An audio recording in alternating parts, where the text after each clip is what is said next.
Saudara-saudari, marilah kita mendengarkan renungan dengan judul Mengikut Yesus, yang berdasarkan pada Injil Lukas bab 5 ayat 27 dan 28. Kemudian ketika Yesus pergi keluar, ia melihat seorang pemungut cukai yang bernama Lewi sedang duduk di rumah cukai. Yesus lalu berkata kepadanya, "Ikutlah aku." Maka berdirilah Lewi dan meninggalkan segala sesuatu lalu mengikut dia.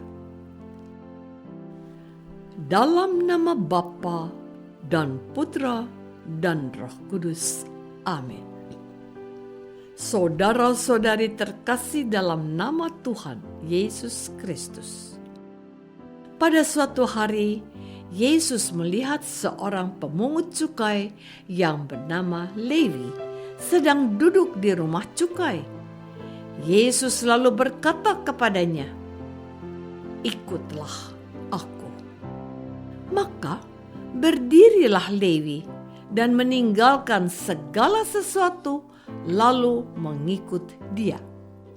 Dan Lewi mengadakan suatu perjamuan besar di rumahnya untuk Yesus.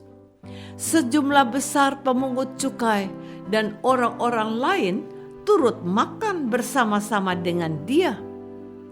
Menyaksikan hal tersebut, orang-orang Farisi dan ahli-ahli Taurat lalu bersugut-sugut.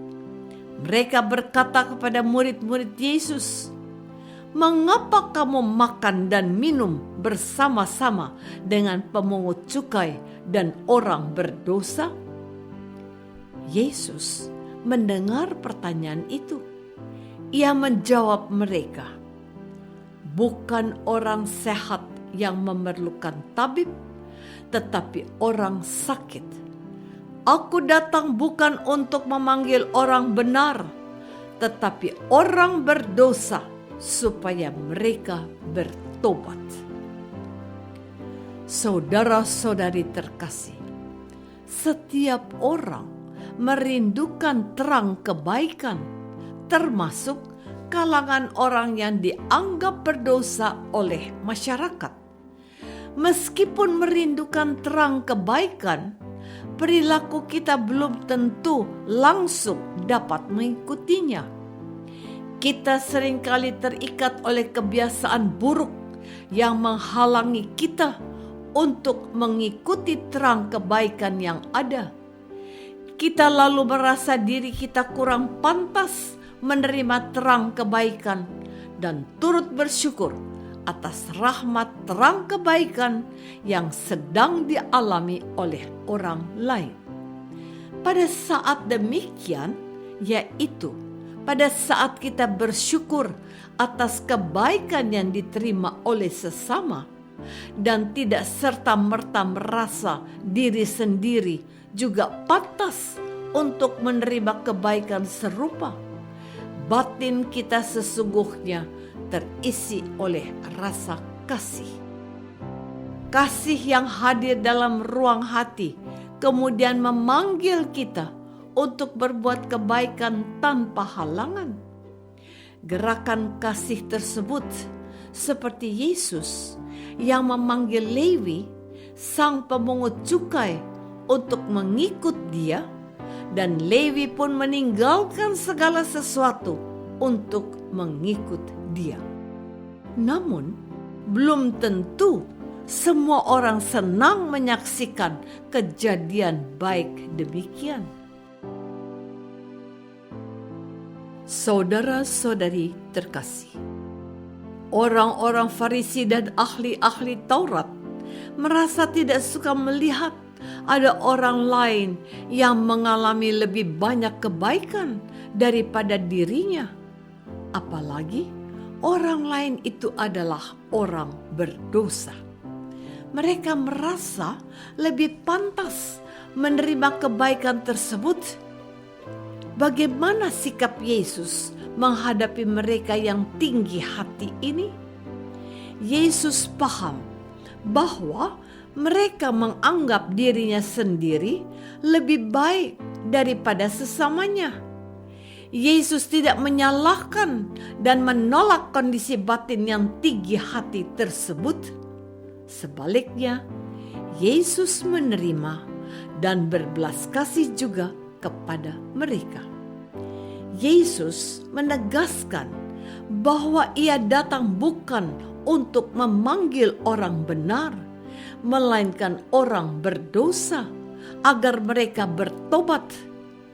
Penegasan Yesus ini juga menunjukkan kepada kita bahwa hanya hati orang yang rendah hati, mau mengakui dosanya, dan tidak merasa dirinya sudah baik dan benar, yang akan menerima kedatangan Yesus dalam hatinya. Saat kita tidak menolak kelemahan dengan berupaya menguatkan diri, akan tetapi kita mengakui kelemahan secara apa adanya, kita akan menyadari panggilan Yesus dalam hati kita untuk mengikut Dia.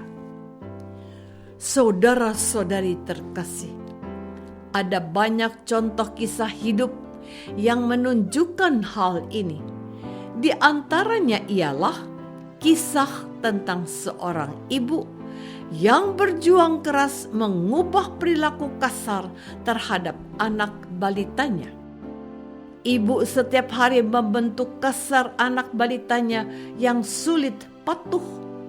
Meski ibu menyesal dan berupaya mengubah perilaku emosionalnya, intensitas kekasaran yang dilakukannya justru semakin lama semakin meningkat. Hal ini terjadi setiap hari selama 3,5 tahun. Sampai pada akhirnya ibu tidak berani lagi menyesali perilakunya, karena ia tahu itu akan sia-sia dan ia akan kembali melakukan kekasaran yang bahkan lebih parah. Ia tidak berusaha lagi mengubah dirinya menjadi seorang ibu yang baik, melainkan ia mengakui secara penuh bahwasannya ia bukanlah ibu yang baik.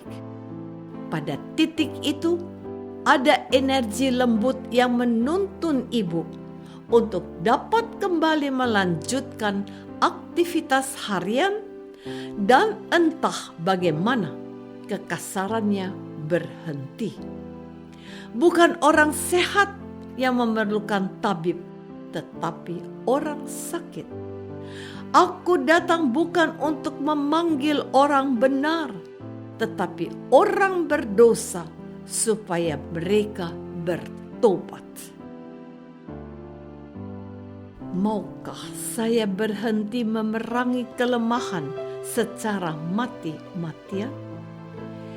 Maukah saya mengakui kelemahan dan menerima penuh bahwa saya ini lemah dan berdosa? Marilah kita berdoa. Yesus, terima kasih. Engkau mengingatkan kami bahwa Engkau datang bukan untuk memanggil orang benar. Kami sadar selama ini kami berjuang sendiri untuk menjadi orang benar. Kami memanfaatkan nama-Mu dalam doa untuk menguatkan perjuangan ego kami. Kami telah berjuang dengan benteng pertahanan sendiri. Kami lemah dan berdosa. Terima kasih atas belas kasih-Mu selalu bagi kami. Amin. Semoga kita semua selalu dinaungi dan dibimbing oleh berkat Allah yang Maha Kuasa, Bapa dan Putra dan Roh Kudus. Amin.